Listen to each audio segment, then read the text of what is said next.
Hello everyone, welcome back to yet another political episode. So we gotta talk about more bad news for Democrats, because obviously they are getting slapped all over the place lately. And in the latest bombshell story that took mostly place today and yesterday was specifically on the Indiana redistricting, because there was talks about Indiana forming a redistricting commission to, of course, to investigate and talk about redistricting. Today, as of this video is being recorded on October 27th, Governor Braun has announced that he is creating a commission for redistricting. Therefore, the process of redistricting in Indiana will officially begin. On the screen here, you're seeing the potential redistricting map to the right, which is the best case scenario for Republicans, if you think about it. Basically, a solid, straight out, just red map in Indiana, if this were Republicans were to get their way on this. And there would be really no real reason why we wouldn't get our way in this. But there have been challenges. Indiana has been a state known for its rhinos, basically in Indiana. So we'll kind of type this up here. Republican redistricting Indiana. So yes, obviously there have been roadblocks. And just recently, yes, Governor Braun doesn't call a commission. No, he's called a special session to consider the new congressional map. And really, there's no real reason why he shouldn't. Governor Braun has been recognized as a weak leader among the Republican Party. He's a very big establishment figurehead. And in order to earn more top dog respect from these Republicans, hey, I think you should take the advice of Mike Keogh. I mean, let's be real. Like Mike Keogh, he's the governor of Missouri. He was just elected in 2024. He's a new guy. No one really knows who he is. Well, people are now knowing who he is now, because he is jumping into the redistricting war, helping it deliver fatal blows to Gavin Newsom. If this proposition in California is to succeed in the coming days, which it very likely will, Republicans are already preparing to give counter punches, although Democrats are redistricting Virginia. But the deal is we can fret, because all they got was Virginia. We got, Kansas, Missouri, we got North Carolina, we got Texas, we got Florida, we got New Hampshire. We're talking about redistricting in New Hampshire. But obviously there have been some roadblocks, specifically in Indiana and Texas. In Indiana, there was some Republicans that came out and decided to put their moral high pants up, and they think, oh, well, let's be logical. Let's have some morality. We can't district it. We can't do redistricting. Democrats are calling us rigging elections. Dude, are you serious? They'll call you that anyway. And not to mention, we had a valid reason to redistrict Texas. Do you think Democrats have a valid reason to gerrymander California even more? No, they don't give a you-know-what. They're doing it out of Trump derangement and out of attempts to spite Republicans. So let's not talk about the potentials here. Well, although there was some articles talking about the potential lack of votes because of the amount of Indiana rhinos that are in the legislature, it looks like this was 5 days ago, so this is pretty much outdated now. I think the fact that we got a special session. Is a step in the right direction. That's good news. Doesn't mean that these rhinos won't try to throw a huge fit again. They probably will. They think they're in some sort of moral high ground. That they're like the wise guy in the GOP. Like, oh, we can't do this. We gotta let the Democrats bully us. We gotta let Democrats eat our lunch as long as we get rich, right? As long as we get rich and our constituents don't get anything, the Democrats can do whatever they want. This is seriously what these deep state Republicans actually think. So, obviously, this is, let's be honest. This is probably going to pass.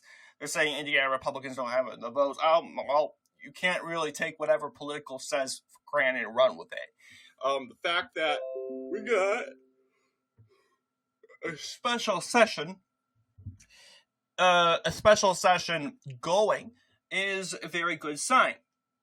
Now, I already tried to make my own map, and it's not going so well.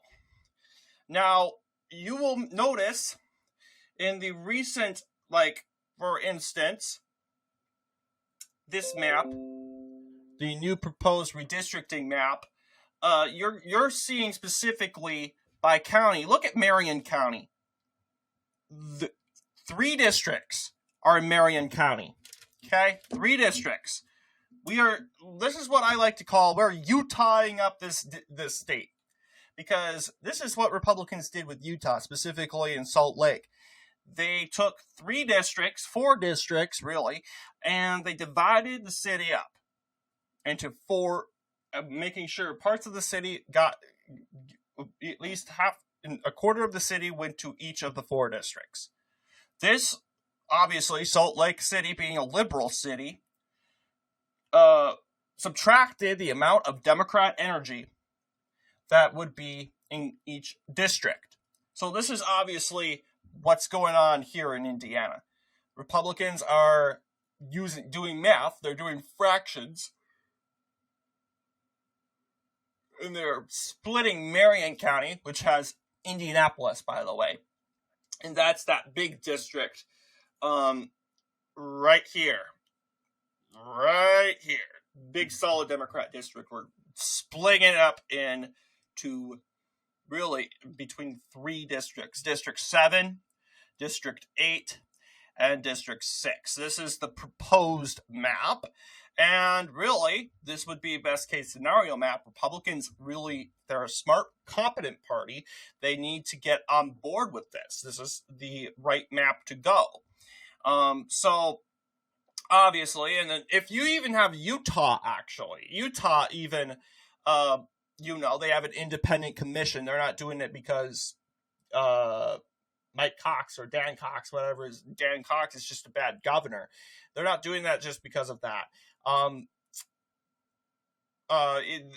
They're doing it because they have an independent commission. The independent commission's probably bought and sold really out of the blue. Why do you think the Utah commission is out of the sudden in the midst of Republicans redistricting in these states to counter the Gavin Newsom wave of 5 seats that he plans to pick up?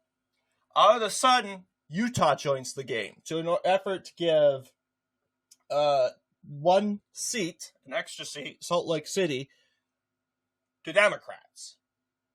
Do you think this is a coincidence? I don't think it is. I think the independent quote unquote commission in in Utah, not independent, bought and sold by rhinos, which we know Utah is notorious for their rhinos. We have, of course, Mitt Romney. We have Dan Cox.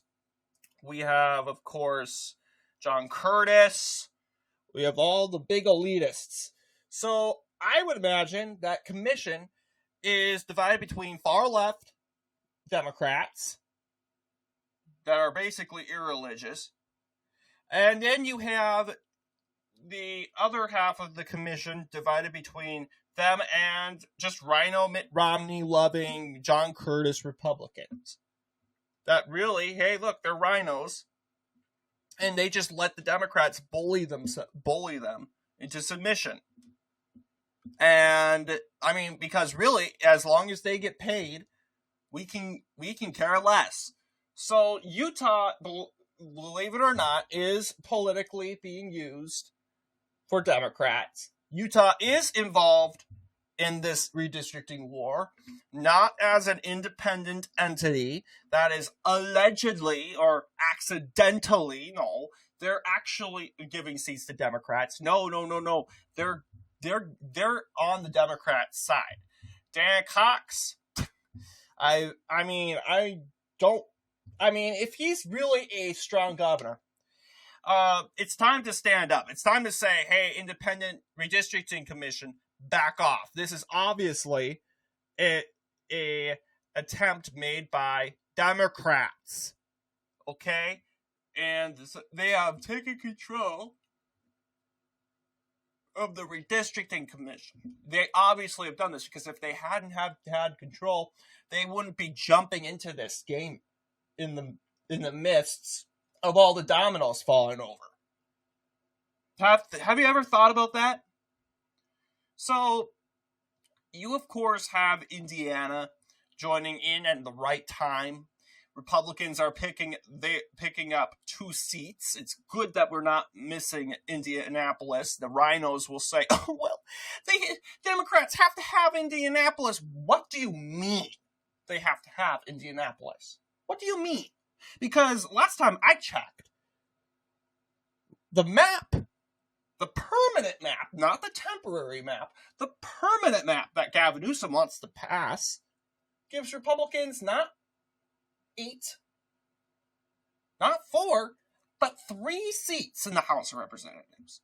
3 seats in California for 40% of the vote for Republicans. 3 seats. 45% in New Mexico voted for Trump. 45% Republicans. And how many seats did New Mexico have for Republicans? 0. Nevada, another example, swing state. It's just rigged. It's a Trump state, red state. Like it or not, voted for Trump. And it didn't just vote for Trump, it voted more for Trump than the state of Georgia, which is in the deep south. And how many seats do Republicans have? 1. Just 1. How many seats do Democrats have? 3. That's right. 3. So I say Republicans, I think honestly, Joe Lombardo, he doesn't want to push. I think he is going to hold back. I think he's holding back on purpose because he knows that he's in a good position, honestly, for re-election. And it's not like we need Nevada to win. But Joe Lombardo, he knows if he starts to alienate his more liberal voters or more moderate independent voters or libertarians especially who oppose redistricting in general, he might lose re-election. Although, really, he's one of the most popular governors, if not the most popular swing state governor, other than competing with Josh Shapiro for that title. It's obvious that's the case. That, Joe Lombardo, Republicans, I want to believe they have the legislature. But if the legislature in Nevada, they go ahead and they decide to do redistricting, then Joe Lombardo will have to sign off on it, just like Mike Braun is signing off on this. And he knows that, hey, look, you have the popular attorney general, I want to believe it's Aaron Ford, running for the Democratic governorship. And, hey, Lombardo is handily beating him in the polls. But he wants to keep it that way. So I can understand Joe Lombardo holding back, out of, hey, look, libertarians, we know they're not responding well to this redistricting effort. We've seen the Libertarian Party back the opposition, or the no vote in this upcoming proposition in California. And I can imagine libertarians in Texas are unhappy with the Texas Republicans.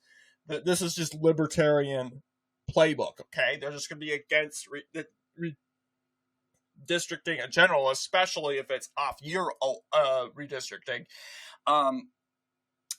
So, I mean, that's smart of Joe Lombardo. I mean, I'd be concerned, like, hang on, Mr. President, talking to Donald Trump, I don't think this is a good idea, because this makes a liability for my 2026 campaign, because I'm going to lose independent and libertarian voters. Those are the key voters you need to in order to win Nevada. You got to be on good terms with them. So I understand that. It's not being complicit. It's being strategic. And really, I think, in this case around, if it would be different if we didn't have Nevada and we had we didn't have the governorship of Nevada, we had these 2 state legislatures, I'd say you guys better redistrict in Nevada. I'm just kidding. But we have the governorship. That governor is running for re-election. He's in good position to win re-election. He wants to keep it that way. Nevada is a swing state. Nevada has a lot of libertarians and independents, and they're mostly on good terms with Governor Lombardo. We want to keep it that way. So we'll see. I mean, I understand why Nevada is most likely not going to be an option, but otherwise we always have New Hampshire. Looks like we're going to give 1 extra seat for Republicans, which actually would be a fair map, because let's see, Donald Trump won 48% of the vote. How many seats do Republicans have in New Hampshire? 0. And the maps are just drawn so cleverly for Democrats that, none of them are contestable. None of them, I believe Kamala Harris won both of the seats handily, over 2 points.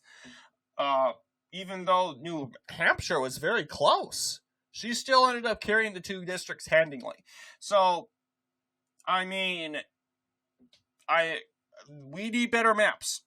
This is Democrat gerrymandering at its finest. Republicans are fighting back with playing with their own Democrat playbook. Democrats think it's rules for thee, not for me. And Republicans are saying, no, that's not how it works. You guys, we're going to fight for better maps. We're just going to do Texas originally. Well, I don't count Ohio, because Ohio was pre-planned due to the 2024 results, which a ballot measure that allowed and mandated a redistricting in Ohio. So that's obviously that case. But Texas, a state with a lot of illegal immigrants that were in the census, allegedly participated in the 2024 election, the 2020 election, yada, yada, yada, yada. We're demanding for accountability. But Gavin Newsom and the Democrats in California, they don't want accountability. They're angry that their voter base, the illegal aliens, are being deported. And this is just their counterpunch. They're just throwing a huge fit, and they're deciding to undermine democracy. This is clearly what they're trying to do. So anyway, what do you guys think in regards to this video? Let me know down below. And as always, I'll see you all in the next political episode.